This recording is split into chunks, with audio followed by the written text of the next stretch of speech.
this video, we will continue our exploration of NMR spectroscopy. In the previous videos, we looked at a number of concepts, including the idea that the number of signals corresponds to the number of proton environments, that the chemical shift tells us something about the nature of the proton environment, the size of the signal or the integration tells us the relative number of protons in that particular environment. In this video, we'll look at the idea that the splitting of the NMR signals reveals the number of protons on adjacent carbons. This is a very important concept. In order to explore this concept, let's take a look at teaching model number 6, where we see a spectrum for 1,1 dichloroethane. The spectrum is a little bit different than the spectrum that we looked at previously, in the sense that the signals are actually split into more than one peak. Environment A gives a signal happening around 2 parts per million. Now notice this is only one signal, but what we're doing is we're blowing it up so that you can see more easily that it's a doublet. And in turn, the environment corresponding to proton B shows up at 6 parts per million, and again, we are blowing that up a little bit so that you can see that in fact the signal is split into a quartet. As a side note, it shouldn't be a surprise to you that the signal for proton environment B shows up just slightly below 6 parts per million, because that proton is on a carbon that's adjacent to 2 electron withdrawing groups. So that's where we would expect to see this sort of signal. Now there are 2 main questions that we want to answer concerning this splitting pattern, which we also call the multiplicity. One of the questions is, well, what information does this tell us? The second question is, well, why does it happen? Let's address the first question. And towards addressing this first question, I'm going to share with you a rule. After you know the rule, you'll probably forget the statement of the rule, and you'll just naturally interpret the spectrum accordingly. So this is called the M+1 rule, and it goes something like this. The number of peaks in a signal corresponds to the number of non-equivalent protons on adjacent carbons plus 1. So if we look from the perspective of our proton environment A here, adjacent to that is a single proton. Therefore, we would expect to have a signal that's split into a doublet. That is 1 proton plus 1 more. Well, that'll be a doublet. I'm just going to change my pen color here. So now if we consider the proton environment B, well, how will that be split? Well, there are 3 non-equivalent protons on an adjacent carbon, so that would be 3 plus 1. Oh, it should be split into a quartet. So it's actually really helpful when we see these splitting patterns, knowing how many protons are on adjacent carbons. So let's explore why this might happen. This diagram focuses on thinking about why the proton environment labeled A is split into a doublet. If the proton environment corresponding to A was on a carbon that was not adjacent to any hydrogens, we would expect simply to have the peak that's shown right here. Because there is a proton on an adjacent carbon, and that proton is actually like a tiny magnet, and that proton can either be aligned with the applied magnetic field or against the magnetic field. If that proton B is aligned with the magnetic field, well then the magnetic field would be reinforced and the effective magnetic field for the protons A will be greater. If the magnetic field for proton B is against, well then the effective magnetic field for the protons A will be slightly reduced. And therefore there will be 2 signals that correspond to our proton environment A, because there is a single proton on an adjacent carbon. If we now look at the environment for proton B, so there's only 1 proton there, but adjacent to it there are 3 non-equivalent protons.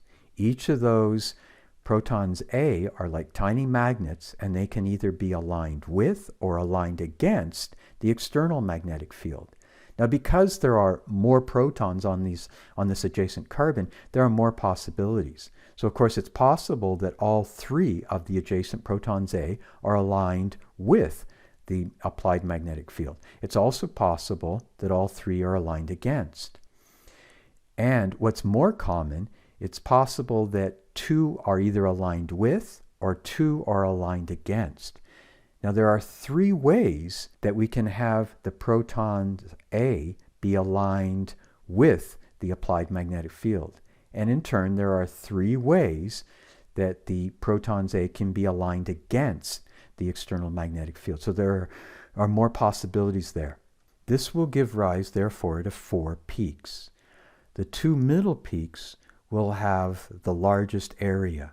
This is because there are more possibilities to have an effective magnetic field corresponding to that particular radio frequency. So that's a very common pattern, splitting pattern of 4 peaks, with the 2 internal peaks being higher in that fashion. Now there are a couple of other things that you need to consider, and it's summarized in the following. So summary of rules for splitting in proton NMR. So number 1, NMR signal of a proton is split by any non-equivalent protons within 3 sigma bonds. And so that's represented by this situation down here. So proton A is going to be split by proton B because proton B is within 3 sigma bonds. So in other words, those protons are on adjacent carbons. Note that in the next diagram here, you can see that proton B is actually 4 sigma bonds away from proton A, and therefore they will not split one another. So that's useful information to know. But there's a small caveat to that, and that is an NMR signal of a proton may be split by non-equivalent protons with 4 sigma bonds away if one of those bonds includes a pi bond. Now this is less common, but I will be showing you an example a little bit later on where it will be important to keep that possibility in mind. The NMR signal of a proton which is adjacent to 2 or more sets of non-equivalent protons will show a multiplicity of peaks, or sometimes we say a mess. The easiest thing is to actually show you an example of this, and I'll show you a spectrum in a minute. But I also want to make the statement that chemically equivalent protons do not split one another. So let's take a look at the following spectrum, which is one of the examples that are found a little bit further along in your chem activity.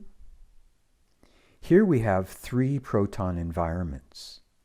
I've labeled the environments just so you can see them quite clearly, and I've also blown up each of the signals so that you can see a little bit more easily that A is split into a triplet, C is also split into a triplet, and B, we're actually going to say, is split into a multiplet. Let's explore why that's the case.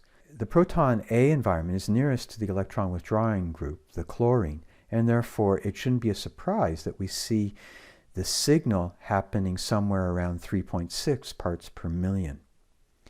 Now, why is it split into a triplet? Well, adjacent to our proton environment A are 2 non-equivalent protons.